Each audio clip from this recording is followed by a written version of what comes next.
Let's take a few minutes to talk about the situation regarding the Labour Party. As you see, Matt Wrack joins me. He's General Secretary of the FBU, the Fire Brigades Union. Welcome. Thanks for being with us. Now, this a very, very difficult time as well for Labour. We've had we've had a number of Labour MPs say they have no confidence in Jeremy Corbyn. What's your take on what's going on?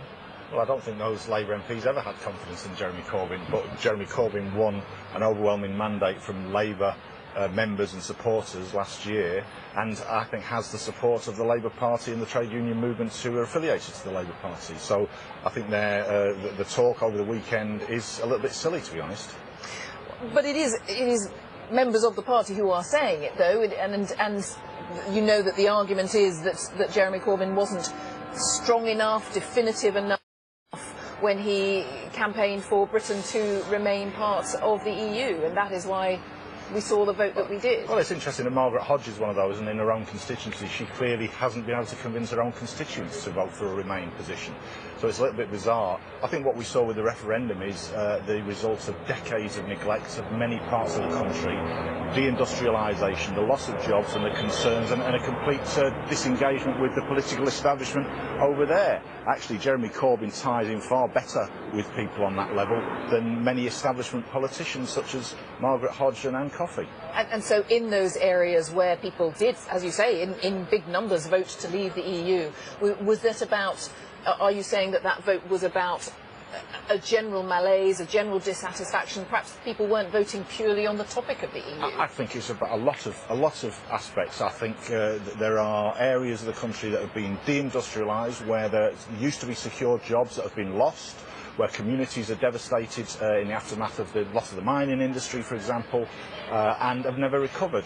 And clearly some of that is reflected in concerns about immigration, some of that is reflected in concerns about secure jobs and pay rates.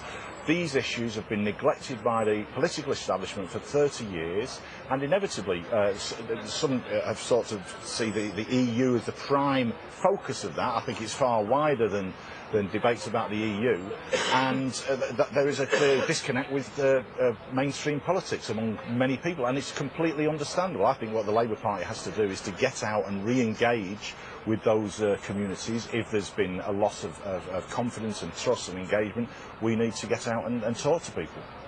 And those many problems that you outlined there, and the changing nature of communities and the lack of jobs and so on, does your union believe that situation will improve once this process has been gone through and Britain is no longer part of the EU? No, well, my own view, I voted to remain. I suspect our members are split exactly the same way as the population more widely is. And one thing we've got to do is try and create unity in our own organisation with people who've got such different views.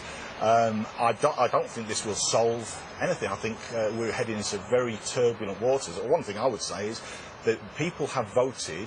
The government now needs to respect that democratic decision, whatever side of the fence you sat on, and they should get on with implementing it. I think that people will be absolutely taken aback at some of the stuff we've heard in the past day about let's not rush into this, let's delay. People have made a decision. The government's got an obligation to proceed with that decision. Oh, that's interesting, because that's what we're hearing from lots of European capitals this morning, and you think actually they've got a point in terms of getting on with it. I think people have been told that the answers to what happens afterwards are all solvable and all fairly straightforward.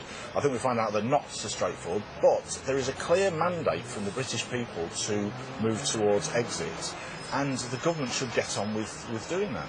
All right, thank you very much for joining us. Matt Wrack, General Secretary of the FBU. Very good to see you. Thank you very much.